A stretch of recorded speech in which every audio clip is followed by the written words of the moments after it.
ফের প্রধানমন্ত্রী সভায় যাওয়ার পথে হামলা। বিজেপি নেতা কর্মীদের গাড়ি থেকে নামিয়ে মারধরের অভিযোগ উঠেছে। আর মারধরের ঘটনায় 3 জন গুরুতর জখম হয়েছেন। তাদের নিয়ে যাওয়া হয়েছে মাথাভাঙা হাসপাতালে। মারধরের অভিযোগ উঠেছে তৃণমূলের বিরুদ্ধে, শাসক দল অস্বীকার করেছে। একদিকে দিনহাটা তো ঠিক একই রকমভাবে বিজেপির কর্মীদের উপরে হামলার অভিযোগ উঠেছিল, ঠিক একই রকমভাবে শীতলকুচিতে মোদির জনসভায় যাওয়ার আগে বিজেপি নেতা কর্মীদের গাড়ি থেকে নামিয়ে মারধর করার অভিযোগ উঠছে তৃণমূল কংগ্রেসের বিরুদ্ধে। এই ঘটনায় 3 জন গুরুতর জখম হয়েছেন, তাদের মাথাভাঙা হাসপাতালে নিয়ে যাওয়া হয়েছে, যদিও শাসক দল সমস্ত অভিযোগ অস্বীকার করেছে। অর্থাৎ দিনহাটা কিংবা শীতলকুচি দুক্ষেত্রেই শাসক দলের বিরুদ্ধে অভিযোগ উঠছে বিজেপির ওপরে হামলার।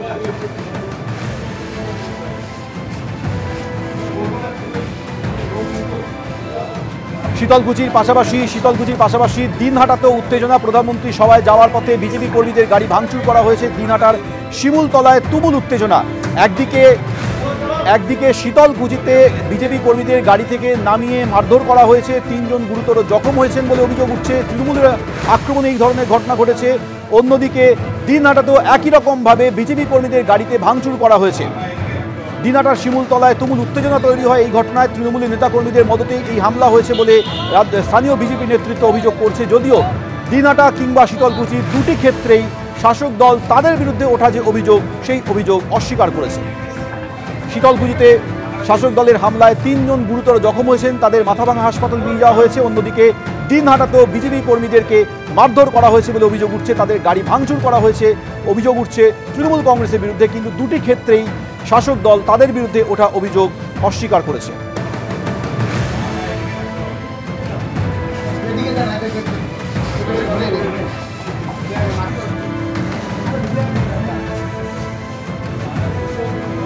প্রধানমন্ত্রী নরেন্দ্র মোদী কিছুক্ষণের মধ্যেই তিনি মঞ্চে উঠবেন।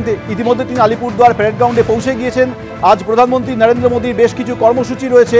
সেই কর্মসূচিতে যেমন সরকারি প্রকল্পে শিলান্যাস করবেন, এর পাশাপাশি তিনি জনসভায় বক্তব্য রাখবেন।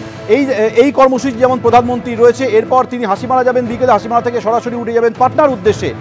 একদিকে যখন প্রধানমন্ত্রী একাধিক কর্মসূচি রয়েছে, অন্যদিকে আপনারা জানেন যে প্রধানমন্ত্রীর সঙ্গে দেখা করতে চেয়ে চাকরিহারারা আবেদন করেছেন। একদিকে যেমন প্রধানমন্ত্রীর সঙ্গে দেখা করতে চেয়ে চাকরিহারা আবেদন করেছেন, অন্যদিকে কলকাতায় শিক্ষিকারা তারা মুখ্যমন্ত্রীর সঙ্গে দেখা করতে গিয়েছিলেন, কিন্তু সেখানে পুলিশ তাদের কালীঘাটে আটকে যায়।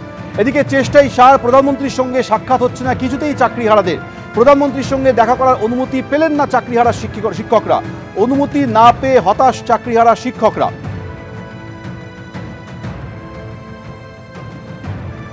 যাবতীয় চেষ্টাই সার হয়েছে, প্রধানমন্ত্রীর সঙ্গে কিছুতেই সাক্ষাৎ হচ্ছে না চাকরিহারাদের। প্রধানমন্ত্রীর সঙ্গে দেখা করার অনুমতি পেলেন না চাকরিহারা শিক্ষকরা। অনুমতি না পেয়ে হতাশ চাকরিহারা শিক্ষকরা।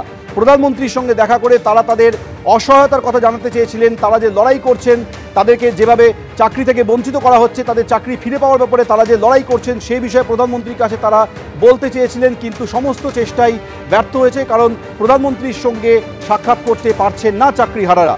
প্রধানমন্ত্রীর সঙ্গে তারা দেখা করার অনুমতি পাননি। প্রধানমন্ত্রীর সঙ্গে দেখা করার অনুমতি তারা চেয়েছিলেন, কিন্তু সেই অনুমতি তারা পাননি। স্বাভাবিকভাবেই চাকরিহারা শিক্ষকরা হতাশ।